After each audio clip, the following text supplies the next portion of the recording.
Thanks, Chanel. I will now move on to the next part of PM Lee's speech and will touch on the non-verbal communication demonstrated by him. But first, let me do an introduction on non-verbal communication.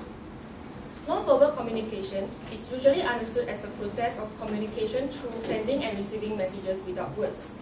It can be done through various means, such as from visual form, which includes things like body language, eye contact, and our gestures.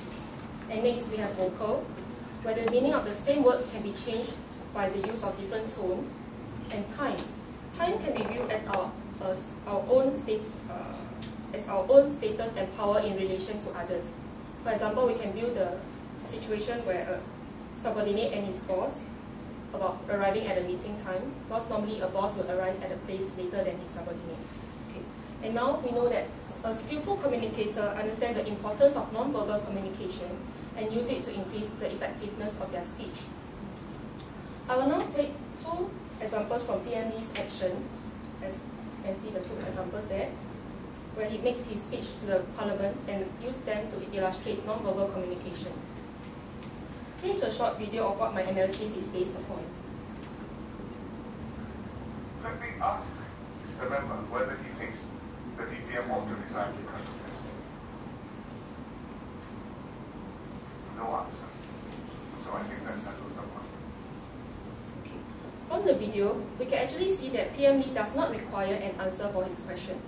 It is an obvious play of mind games, where he does not sincerely seek the members of Parliament for their opinion.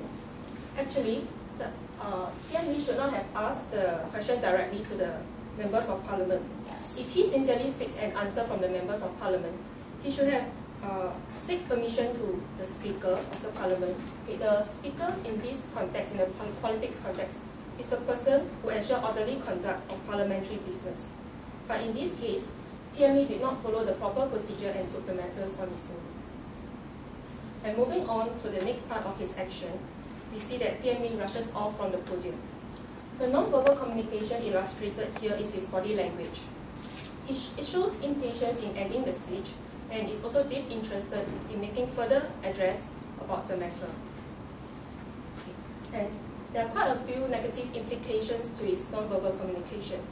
Even though his actions may not be what he meant, but people believe more of non-verbal cues than verbal cues, as non-verbal communication actually makes up 97% of total percentage, a large percentage.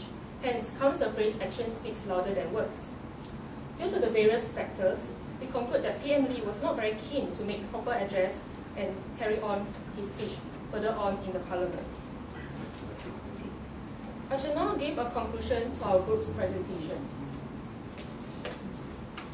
After analyzing the different communication methods used by DPM Wong and PM Lee, we have identified the following effective communication. One of it is problem awareness, where in this case, is the escape of a very dangerous convict, Mas Selamat. And also, in various speeches made by the MPs, they have their main points very well organized and gave adequate pauses at the right time, so that what they have said can be think through, can be processed by the audience. Also, by varying their vocal pace, tone, and volume is also part of a form of non-verbal communication. And the following is a summary of communication barrier, which was elaborated on by my previous speakers.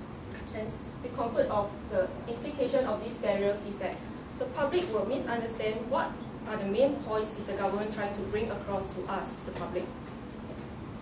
And so, back to our focus. Is the government's speech effective in addressing the issue on Mas Selamat's escape? No. We sincerely feel that they are not very effective in doing so. And with that, I'll end the presentation. Thank you for your time.